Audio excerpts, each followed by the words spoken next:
Hi all, welcome to football arena. World കപ്പിലെ semi final പോരാട്ടങ്ങൾക്ക് ഇന്ന് തുടക്കമാവുകയാണ്.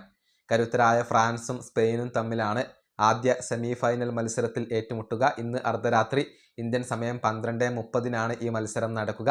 നാളെ അർദ്ധരാത്രിയാണ് അർജന്റീന കളിക്കളത്തിലേക്ക് ഇറങ്ങുന്നത്. എതിരാളികൾ കരുത്തരായ ഇംഗ്ലണ്ടാണ്. ഏതായാലും ഇതിനു മുന്നേ ഒപ്റ്റയുടെ സൂപ്പർ കമ്പ്യൂട്ടറിൻ്റെ ഒരു പ്രഡിക്ഷൻ ഇപ്പോൾ പുറത്തേക്ക് വന്നിട്ടുണ്ട്. അത് വിശദമായി കൊണ്ട് നമ്മൾ പരിശോധിക്കുകയാണ്. അതായത് ഈ വേൾഡ് കപ്പ് കിരീടം നേടാൻ ഏറ്റവും കൂടുതൽ സാധ്യതയുള്ള ടീം അത് ഇപ്പോൾ ഫ്രാൻസ് ആണ്. 34% അവരുടെ കിരീട സാധ്യതയായിക്കൊണ്ട് കൽപ്പിക്കപ്പെടുന്നത്.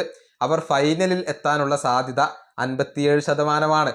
അതായത് ഫൈനലിൽ എത്താനുള്ള സാധ്യതയും കിരീട സാധ്യതയും ഇപ്പോൾ ഏറ്റവും കൂടുതലുള്ളത് ഫ്രാൻസിനാണ്. അവർ കിരീടം നേടും എന്നാണ് ഒപ്റ്റയുടെ സൂപ്പർ കമ്പ്യൂട്ടറിൻ്റെ ഒരു പ്രവചനം.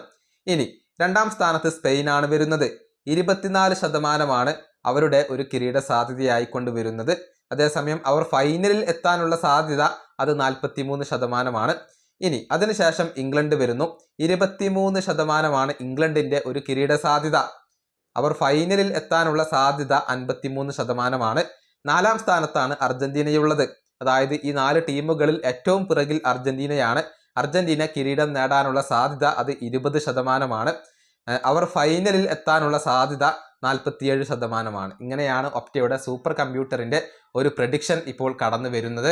അതായത് നിലവിൽ ഫ്രാൻസിനാണ് ഏറ്റവും കൂടുതൽ സാധ്യതകൾ കൽപ്പിക്കപ്പെടുന്നത്. അർജന്റീനയ്ക്ക് വളരെയധികം സാധ്യതകൾ കുറവാണ്. ഈ വീഡിയോ അവസാനിപ്പിക്കുന്നു. അടുത്തൊരു വീഡിയോ കാണാം.